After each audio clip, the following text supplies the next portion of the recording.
our final standings of the campaign.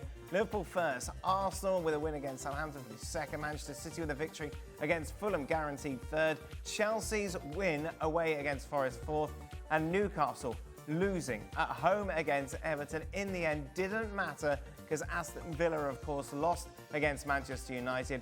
Nottingham Forest lose against Chelsea. There are your top 5 places then for the season. For more on this, let's welcome in Naden. We'll hear from Naden in a moment. But Craig, I suppose the big talking point from everything, away from what we see on paper, is that big decision at Old Trafford, which I think changed everything. Well, first and foremost, it was before the sending off, it was an awful Villa performance, right? But that being said, that was such a major mistake by the referee. And Casey was right, Man United were the better side. There's no doubt about it. They could easily have won this game by 3 or 4, maybe more. But the big question here is, and it's all hypothetical, had that goal been allowed with Villa's 10 men, the mindset changes. Right. All of a sudden, you've got that siege mentality with what? You've got 20, 25 minutes, whatever it was left, and a win was probably going to take them into the Champions League. Probably going to guarantee it. And so, therefore, you defend a bit deeper, you get more people behind the ball. They were still trying to push at that point and got caught with a great ball in. So the big question, which we can't answer is, Villa's mindset could have changed if the Rodgers goal had stood.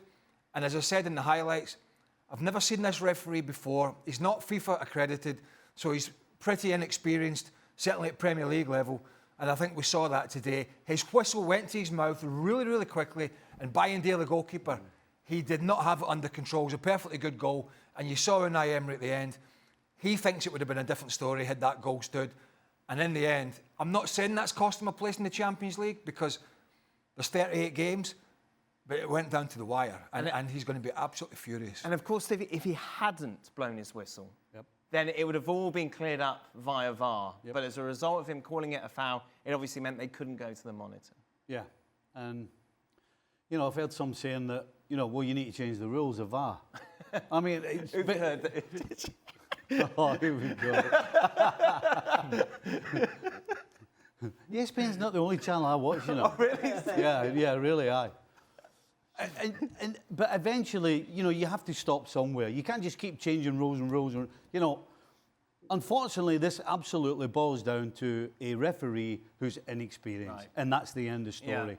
Yeah. The rules of VAR, the way they're set up, are pretty good, and they can't cover every single thing, and they certainly can't cover a referee who makes an inexperienced, horrible decision. It's just one of those things that you have to accept. Listen, VAR's great, but it's not perfect. And today we saw why it's not perfect. Is there not an argument, Casey, to say, look, for Aston Villa, all you had to do was go and play Manchester United, who just lost in the Europa League, yet you left the door open for them so long that it shouldn't have been about a refereeing mistake. You should have had this game dead and buried before, but because you decided to put in one of your worst performances of the season at completely the wrong time. And it starts with a poor back pass, which then gets your goalkeeper sent off right before the half. And then, take all that, and that's 100%. Villa was not playing well from the beginning. But then, 10 men against a Manchester United that has been under a lot of pressure this year. You just came off losing in the Europa League final. Yep. You go down 1-0 against 10-men Villa. Could you imagine what the atmosphere in Old Trafford would have been against their own players? And they get bailed out. And then almost instantly after getting bailed out, they go score at the other end. And then the mindset from Villa from going, you know what, in the end, a draw would have seen them through to the Champions League. So you take a goal lead with 10 men knowing that even a point might be what matters. At no point has he got that ball. Never. No. I mean, I'm obviously a card-carrying member of the goalkeeping union, but you still have to be objective, and he never had control of the ball. And, I was listening to another game, but watching that match, right?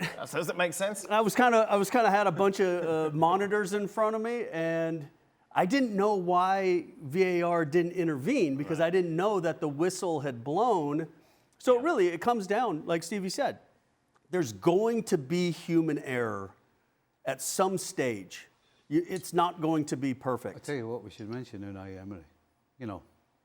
normally, I don't know many managers, certainly in the Premier League, who after this game would not have been going absolutely crazy. For sure. Blaming the referee, jumping on the VAR, jumping on the PGA Yeah, he did come out and say afterwards that they just weren't good enough. Well, he wasn't like that in the tunnel. He was a little bit. But that's fine. But he could easily at the end of the game come out and just gone absolutely crazy. But he showed a lot of grace. He took it really well. He's a really level-headed guy. And I think we should mention he took it well. The way he's taken it. It wasn't the referee's incredible. fault they couldn't string 10 passes. 5, no, and that 10 passes. And he mentioned that as 5 well. passes. Yeah, and that's it, Nadim, isn't it? When you take a look at this Villa side who have won so many supporters this season because of their style of play, that first half, they just, as Craig said, they couldn't string a pass together. Yeah, absolutely. And I think the red card for Martinez himself, that's consecutive errors. The back pass from Cash, one of the few players who can play Rasmus Højlund in on goal. But then also you look at Emre Martinez and the decision making. Surely for him, he should be able to sense that, in this moment, trying to bring him down here, what is the benefit as such? I think in some ways, if he would have tried to maybe contest it more, maybe tried to tackle him, it's probably not going to be a red card as such. But instead, it's down to 10 and you're such a big player for them as well. And I think, as you guys were saying, for Emery, he's obviously frustrated about that goal itself. But I would say, for as much as the referee is inexperienced, like how many of us would have seen that in real time, as opposed to how clear and obvious it seems in slow motion? That's just my take on that as such. But again, how many people would have thought Villa's possibly worst performance of the season would come away at United, a place where everyone seems to be collecting points in the last few months? This is a United side that haven't beaten a side outside of the bottom 3 since, I think, January time. And here for Villa, it's out here. Here's your chance. You win this game, or you even get a point and you can be in the Champions League. And instead that performance comes. And I think to highlight something from Villa this year, for as good as they've been in terms of being, when they're on that good run of form and they're so close to the Champions League, like their goal difference is +7. They were talking about how every time they play in a midweek, the next weekend they wouldn't win. I think if they want to be a side that's contesting year in, year out, there needs to be a level of consistency that's there. Because for them, as I say, we can talk about the fact that they didn't get the points, they didn't get the win. They've missed out on goal difference, and their goal difference is +7. I think in reality that shows how weak they've been at the back at times, but also how they've not been able to profit in attack in the way that we're used to seeing them in years gone by. So if people are saying, well, the VAR, that Stevie said, maybe they can go and look at it if the referee blows his whistle because it wasn't going to affect, there was no defenders getting back in to stop it, so the goal wouldn't have affected the goal. But then you couldn't make that sort of law that law change because generally when a referee blows a whistle in any scenario that involves a goal scoring opportunity, not this one, but other ones, the players stop. Yeah. So once the players stop, then you can't go and look at it in VAR because players will say, well, I stopped because I heard the whistle. Now, this scenario was different because it was an empty net. So it's a very, very difficult position to be in. And Stevie said, the bottom line here is the referee just made a mistake. And it's something that he'll have to learn from. Yep. But we see it from assistant referees now. They wait to put the flag up. That's what they're told to do. And referees are told to take a breath and to wait. But he got excited. And he did not.